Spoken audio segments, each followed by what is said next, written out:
you want to start your journey into mini painting and you want to be as happy as these little guys right here, well, hopefully this video can help you get going. So this video is going to make some pretty big assumptions right off the bat. The first being, you've got very little experience in this and don't think you have any hobby supplies or a mate that can lend you them to get going. Back in the day, these beautiful retro starter kits were a way to go, but I'm going to hopefully give you a hand to figure out what you need to do to get going with that first model. And finally, you're a beginner. This is my bare essentials guide for you to give this a go, find out if it's for you, and if not, at least you tried. Hi, I'm Matt. This is Coffee and Paint Water. Let's dive into your first model. So you probably found yourself wound up in a miniature hobby store at some point. I'm blessed with a few good ones around me, but they can be overwhelming for a beginner. There's a lot of paint on the wall. You don't really know where to start. The staff will definitely help you, but let's pick apart, outside of the inspiration these things provide, what bits and pieces you actually need to get going. For this, I'd recommend going to your local dollar shop. Here you've got simple things like palettes, paints, paintbrushes, and while I wouldn't recommend the paints themselves, for your very first go, the prices are very affordable for what you actually need. Just steer clear of the really cheap, nasty ones. What we really need though is a model. I'd recommend going to the Warhammer store, which is Games Workshop. They actually offer free painting sessions. You can actually get all of their paints, paintbrushes, and a marine for free, or you can actually ask to take one away. These ones, if you're really cheeky, you might be able to ask if they can come pre-primed like this guy, and then you end up with your very first model at home where you maybe are a bit more comfortable and he's ready to go. So let's talk paints. This is pretty daunting because there's so much to choose from. The market's oversaturated, and honestly you can't go too far wrong with whatever you pick. You've got Vallejo, 2 thin coats, scale color, AK Interactive, Army Painter, Pro Acryl, Coat d'Arms, P3. I've selected 6 that I think are good to get you going from a range everyone's got access to. Citadel Color by GW. My top picks are Abaddon Black, Corn Red, Ushabti Bone, Lead Belcher, Caliban Green, and Magic in a Bottle, a shade called Agrax Earthshade. Next, get yourself a mug, something sturdy, not a cheap plastic cup, they will tip over. A lot of people go for mugs. Just make sure it's clearly labelled because you do not want to have coffee and paint water mixed up. See where the channel name came from? Get yourself a palette. I got this nice and cheap from the dollar shop. Even came with a couple of free brushes, though I wouldn't use these for anything more than the base coating stage.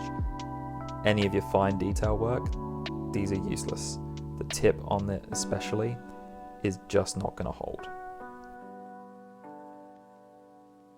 Next, get yourself some simple synthetic brushes. You can get these from the dollar shop, ranging from sizes 0 to 2. And for a later step, get yourself a small, rounded tipped makeup brush. Trust me on this one. Paint handles can help, but are not needed. If you're using GW paints, just blob some white tack down on the lid and you're good to go. It just helps to rotate this little delicate fella and access areas. Now we're also going on the basis that the GW one is built and primed, so extra hobby essentials aren't required just yet. Okay, let's actually get some paint on this model. I'm doing a Dark Angel, so we're going to apply Caliban Green. Add a little bit of water to it, and your base coat is going to be more or less the consistency of milk. On the first pass, it's actually going to look pretty awful. This is because you actually aim to let it completely dry, and you're going to do a second pass. It's 2 thin coats. A paint line is even named after this. Once you've done that second pass, it's actually going to come up really good, And if you accidentally get it on anything else, like the gun casing or something, you're just going to touch that up later, so don't worry. Next, I'm going to use Abaddon Black. I'm going to use this on any of the areas that are going to eventually be metallic, like on the weapons. I'm also going to add this to any of the leather sections, like the belts or pouches, and all of the bits in between the armor panel joints, the little ribbed sections. Now some instant gratification. Take that makeup brush, add a bit of the Ushabti bone, that kind of cream colour, to your Caliban green. Make a lighter green colour. Then, once it's worked into the bristles, you're actually going to pull off a lot of that paint onto a paper towel. You can test it on the back of your hand, and then once you've got this kind of amount of paint left, you're going to pull it very lightly over all of the panel edges. It's just going to pick out the very most extreme points and add that light definition. It's going to pick out all that detail for you nice and easily. Next, you're going to grab your metallic, which is the lead belcher. Apply a little bit of water to it again, and pick out areas of the backpack or the gun.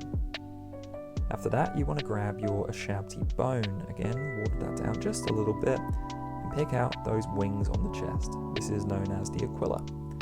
Once you're done with that, you've actually reached your 3 colours. Next comes that nice red pop.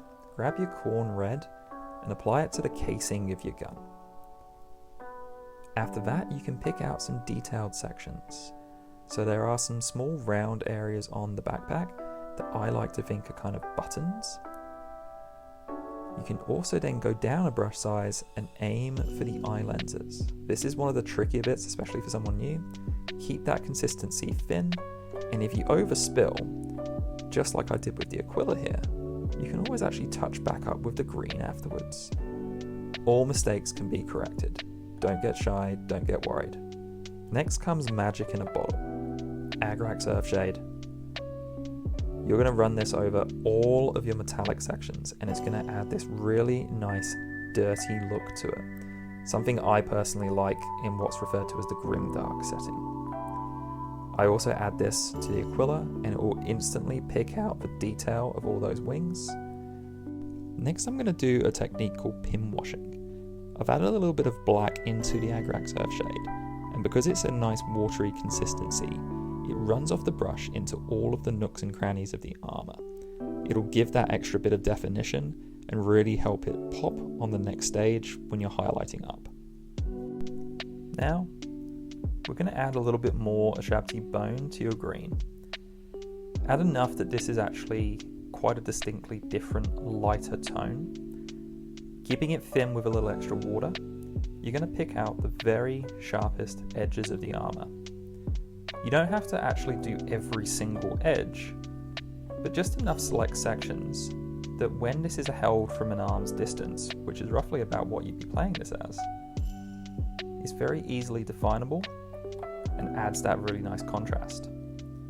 A pro tip is also, rather than using the very tip of your brush, actually drag the side of your brush along the edges. This really helps make a nice clean thin line.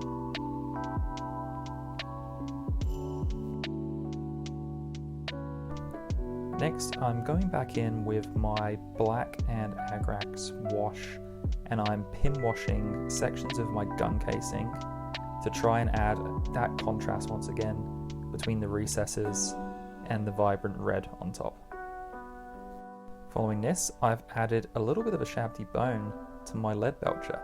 It actually is made a lighter silver and is allowing me to pick out some highlights on some of the silver sections.